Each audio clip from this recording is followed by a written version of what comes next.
Hello, I'm Tolu Adeoye with the latest from the north.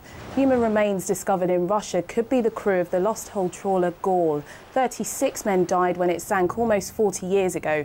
Family members are providing DNA to help identify the bodies. And Lincolnshire's police commissioner wanted 1,000 volunteers to join the force. Tonight he welcomed 6 of them. Opponents say it would be better if he spent the money recruiting officers. It's more than 13 years since Christopher Alder's family thought they were laying him to rest. It's 2 years since it was discovered that he had not been buried at all. Instead, in the grave marked for Christopher lay the body of a 77-year-old woman. It was at this mortuary at Hull Royal Infirmary that the mix-up was first discovered. South Yorkshire Police spent 17 months investigating what could have happened. Earlier this year, they submitted a report that said that staff working at that time had 10 chances where they could have spotted the error. Having reviewed the evidence, the Crown Prosecution Service concluded that there was no realistic prospect of a conviction. Now, the detective in charge of the investigation has said that even though there won't be a criminal prosecution, he is now in a position to explain to the families of Christopher Alder and Grace Kamara what may have led to the mix-up. There is a fire on board. Passengers gathered by lifeboats when the alarm was raised. The fire in a cabin was quickly put out by crew, but 2 passengers and 4 members of staff had to be winched off the ship and taken to Scarborough Hospital after breathing in smoke. Initially, they thought there were going to be 23 people needed to be taken off. There were 4 doctors on board who were travelling as passengers, and they treated the people. And luckily it was down to just 6 people requiring evacuation. National guidelines say an emergency stroke service should train all frontline nurses and doctors to recognise stroke symptoms. They must provide quick diagnosis and treatment 24 hours a day, 7 days a week. But in Grimsby and Scunthorpe, the service is currently only open 12 hours a day during the week. An NHS report said that that was inadequate.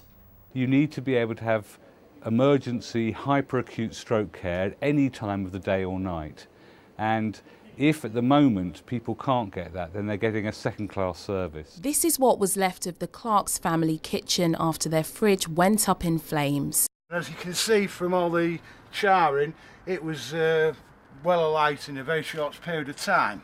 On the 1st of November they were woken up just before 7 in the morning by their smoke alarm. Opened the door and the first thing I saw was the fridge freezer and flames everywhere.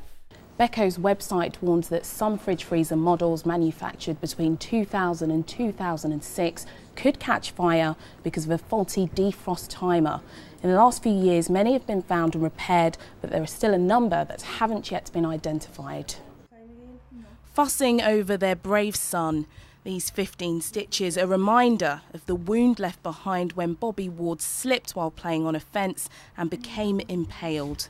Well, I was playing out up the road on the Millersdean field and I slipped and it was kind of scary when I went to hospital.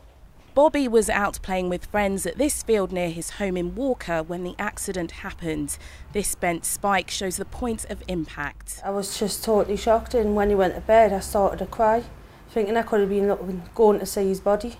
The alcohol was flowing freely at the Punch Tavern in Hull at midday, a busy lunchtime less than a week until Christmas. But how much do customers here think is a reasonable amount to drink in a day? I would imagine a couple of pints or a bottle of wine a day would be quite okay. If you've worked all week and you want to go out and you want to have a good time, I think if you're drinking pints, maybe about 8. The government recommends that women drink no more than 2 to 3 units of alcohol each day. That's about a medium glass of wine. They say that men should drink no more than 3 to 4 units, which is a pint and a half of beer. It's considered to be binge drinking if people drink twice the amount they're recommended in a single sitting. Hello, I'm Tolu Adeoye with the latest from Look North. The celebrations continue tonight in Hull after its UK City of Culture win.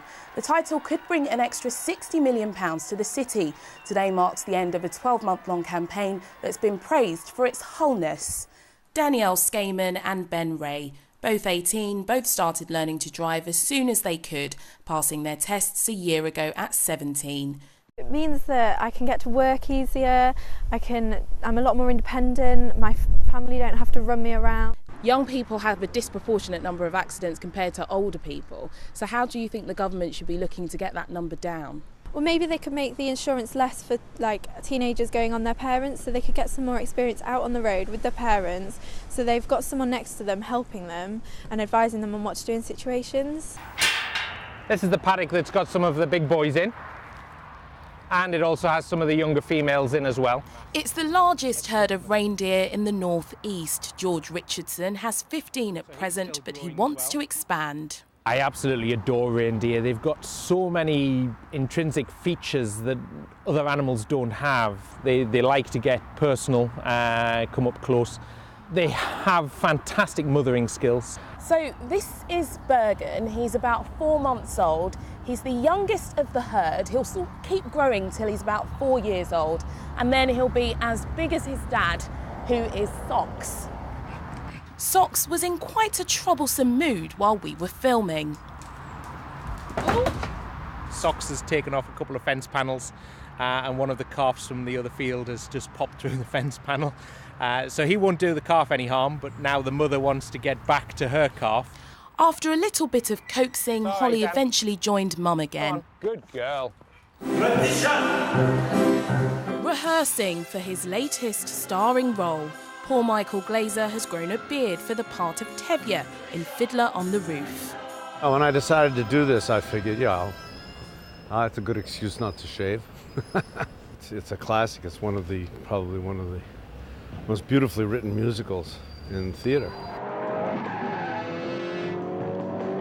The actor is of course best known for playing David Starsky, one half of the detective duo in 70s TV series Starsky and Hutch. It's a character he looks back on fondly. He just had so many levels to him. Or let's say I had the freedom in that role to play all those levels, and that's what made it enjoyable. So what do you remember most about that time when you were in Starsky and Hutch? Being younger.